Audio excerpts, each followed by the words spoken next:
আবার যখন আমার টাকা ছিল না তখন আমার কদর ছিল না, তখন কদর ছিল আপনার এই দুই জায়গায়, আমার কদর তাদের থেকে কম ছিল।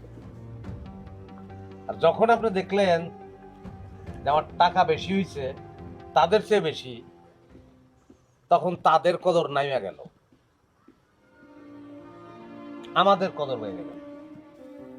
খালি স্বামী স্ত্রীর ব্যাপার না, আমার মতো এরকম অসৎ শ্বশুর থাকলে জামাইরা তো অসৎ হইবই। আমার তোরা মাফ করে দে, মা, মাফ করে দে। আপনার মুরব্বী মানুষ, আদর করে আমার কাছে মাপছেন, খালি একটা অনুরোধ, আপনার তো ছেলে নাই, আপনার মেয়েরা আর মেয়ের জামাইরা সন্তান তুললই তো সবাই, সব সন্তান রে এক নজরে দেখে, হাতের পাঁচটা আঙুল তো সমান হয় না, সবগুলো আঙ্গুলি তো আপনার, সমান নজরে দেখে নিয়ে যাচ্ছে, আর কোনো চাপ। আমি তো চিন্তা করি না। আরে আরে তোরা কই যাস? কই যাইতাছি তুমি এখনো জিগাইতাছ আম্মা? দয়া কইরা আর লজ্জা দিও না। আচ্ছা যাইতেছে, যাক না। আপনার একটা কথা বলি আব্বা, আপনি আপনার এই পয়সাওয়ালা জামাইয়ের জন্য যে অপমানটা আমাকে করলেন, জীবনে কোনোদিন এই অপমান ভুলুম না। আপনার এই বাড়িতে আর জীবনে কোনোদিন পা ফেলামু না। আর যদি কেউ মরেও যায় আমাকে কোনোদিন খবর দিবা না। এখন কই না, এখন যদি তুমি না খাও তাহলে বইটা মনে সম্পর্ক ঠিক থাকবে না। আব্বা, 1 বছর আগে মিষ্টির বিয়ার সময় যখন আইছিলাম তখন আমাদের সঙ্গে কি ব্যবহার করা হয়েছিল, কি ব্যবহারটা আপনি করছিলেন, কি ব্যবহার আম্মাই করছিল, কি ব্যবহার তোমরা করছিল, তোমাদের মনে আছে? মনে আছে আব্বা আপনার? মনে নাই? আমি মনে করাই। তুমি বাড়ির বড় জামাই, তোমারে তো আর আসতে মানা করতে পারি না, তবে বিয়ার আসরে মানুষজনের সামনে একটু কম যাইও। কেন আব্বা? আহা, আপনি বুঝেন না কেন? মিষ্টির যেখানে বিয়ে হইতেছে তাদের তো বিরাট অবস্থা, 2টা আড়ত। এখন তারা যদি জানে যে আমাদের মিষ্টির বড় বোনের জামাই হচ্ছে স্কুল মাস্টার, তারা কি মনে করবো? কি আর মনে করবে? মনে করবে একটা গরিবের কাছে আমার বড় মেয়ের বিয়ে দিছি। আব্বা, শিক্ষকতা কিন্তু খারাপ কিছু না। লেকচার বন্ধ কর। ওই শিক্ষকের সাথে থাইকা থাইকা তুই শিক্ষকতা শিখছস, তাই না? যা ঘরে যা। এখন আপাতত এই 2টা মাথাই তুমি খাও।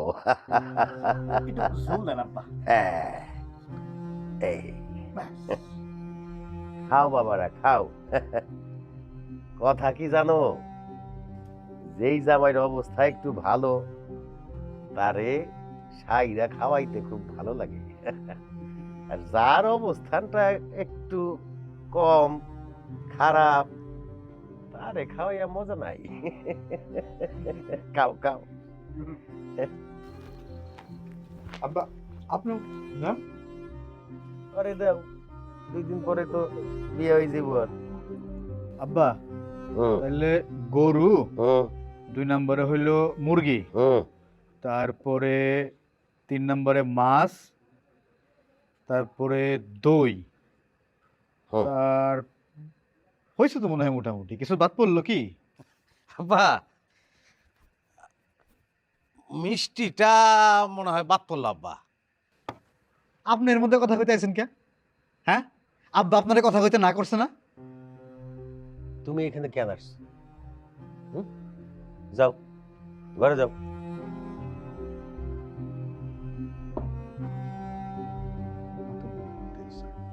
লেখো, মিষ্টি লেখো, আসল জিনিস তো লেখো নাই। তোমার যাইতে কি কইছে? তারা তোমার সাহায্য চায় না, তোমার একবারে জানার দরকার আছে? এই শেষ, আর কোনোদিন তোমার হলে আমি এই বাড়িতে আমো না। আসমো, আমি যে একজন শিক্ষক, আমি যে শিক্ষা দেই এটা বুঝাই দাও না লিখে আসমো। আবার যখন আমার টাকা ছিল না তখন আমার কদর ছিল না, তখন কদর ছিল আপনার এই দুই জায়গায়, আমার কদর তাদের থেকে কম ছিল। আর যখন আপনি দেখলেন যে আমার টাকা বেশি হয়েছে তাদের চেয়ে বেশি, তখন তাদের কদর নাইমা গেল, আমাদের কদর হয়ে গেল। খালি স্বামী স্ত্রীর ব্যাপার না, আমার মতো এরকম অসৎ শ্বশুর থাকলে জামাইরা তো অসৎ হইবই। আমারে তোরা মাফ করে দে, মা, মাফ করে দে। বাবা, আপনি মুরব্বী মানুষ, আদর করে আমার কাছে মাপছেন। খালি একটা অনুরোধ, আপনার তো ছেলে নাই, আপনার মেয়েরা আর মেয়ের জামাইরা সন্তান তুললই তো সবাই, সব সন্তান রে এক নজরে দেখে। হাতের 5 আঙুল তো সমান হয় না, কিন্তু সবগুলো আঙ্গুলি তো আপনার, সমান নজরে দেখে নিয়ে যাচ্ছে, আর কোনো চাওয়া নেই। মৃত্যুর বিয়ার এখন কি হইব? আমার চিন্তা করেন না, এই পোলার সঙ্গেই মিতুর বিয়ে হইব। কিন্তু এই ছেলে কানাডা থাকে না, আমার স্কুলে চাকরি করে, মেধাবী ছেলে, ভালো ছেলে। আমি এই ছেলেটার সঙ্গে মিতুর বিয়ে দিতে চাই, যদি আপনাদের আপত্তি না থাকে। বাবারে, আমার আপত্তি অনাপত্তির কিছু নাই। আমার তো ছেলে নাই, তোমরাই আমার ছেলে। তোমরা যেটা সিদ্ধান্ত নিবা সেইটাই হবে। তবে তোমাদের কাছে আমার একটা অনুরোধ, তোমরা আমার ছেলে হয়েই থাকবে। আর আমিও কথা দিতেছি, আমি আমার সন্তানদের সাথে কোনোদিন আর বৈষম্য করব না। আব্বা, আপনারে অসংখ্য ধন্যবাদ। আজকে আমরা আসলে সবাই সবার কাছে খুব মুক্ত হয়ে গেলাম, খুব ভালো ভালো আলোচনা হইলো। কিন্তু আমাদের সবার মধ্যে একটু দুঃখ ঢুকে গেছে, দুঃখটা চাই না। মিতুর বিয়া উপলক্ষে যারা আইছিল তারা তো কিছুই খায় নাই, হ্যাঁ, এগুলা সৎ ব্যবহার আমরা করি।